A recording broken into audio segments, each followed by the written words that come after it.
Daily news Jamshedpur में आपका स्वागत है। चकुलिया के माटिया बांदी पंचायत से निर्गत फर्जी जन्म प्रमाण पत्र मामले में अब तक 5 गिरफ्तार, 4281 जन्म प्रमाण पत्र फर्जी पाए गए।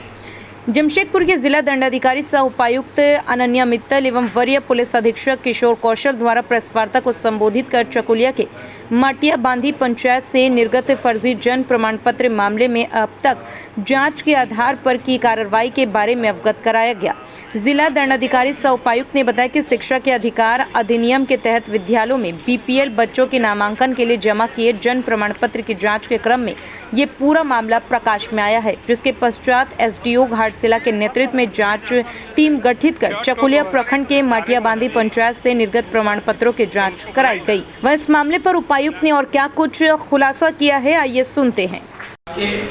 4281 इनवैलिड पाए गए और 286 वैलिड सर्टिफिकेट पाए गए।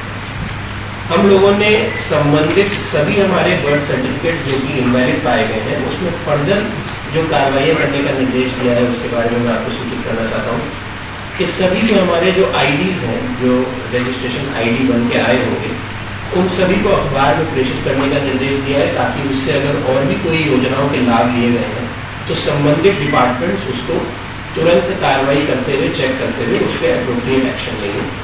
विशेषकर पासपोर्ट, आधार और पैन कार्ड से संबंधित हमारे जो कार्यालय स्टेट लेवल पे हैं उनको हम लोगों ने सूचित करने का निर्णय लिया है और उनको लेटर्स प्रेषित किए जा रहे हैं इस संबंध में।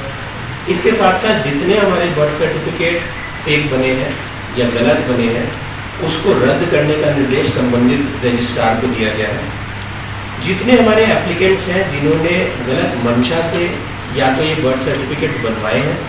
या फिर गलत मंशा से जानकारी के बाद कि गलत ये है उसके पश्चात किसी भी योजना का लाभ लेने में या फिर किसी भी दस्तावेज को बनवाने में उसका इस्तेमाल किया है,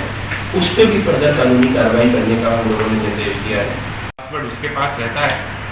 परंतु उसने प्रज्ञा केंद्र संचालक के साथ वो लॉगिन आईडी पासवर्ड को शेयर किया। उसके साथ में जो पास का और जो एक पंचायत है जिसका प्रभार भी इसी पंचायत सचिव का था, वहाँ के भी प्रज्ञा केंद्र संचालक की भी इसमें मिली भगत थी। इन लोगों ने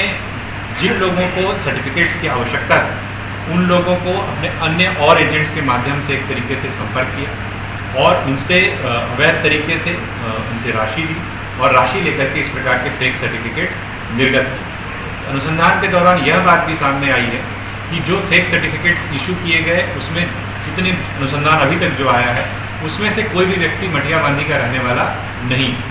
कुछ एक मामले ही हैं जो कि जो सही तरीके से किए गए हैं, उनको अगर हम छोड़ दें तो ज़्यादातर ऐसे मामले आए हैं जो वहाँ के बासिंदा नहीं,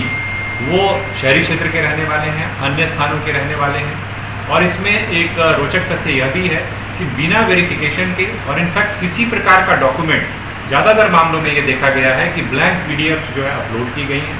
और उसके माध्यम से बर्थ सर्टिफिकेट्स इशू किए गए। और जैसा अभी बताया गया कि उन सर्टिफिकेट्स का यूज़ कई बार स्कूल में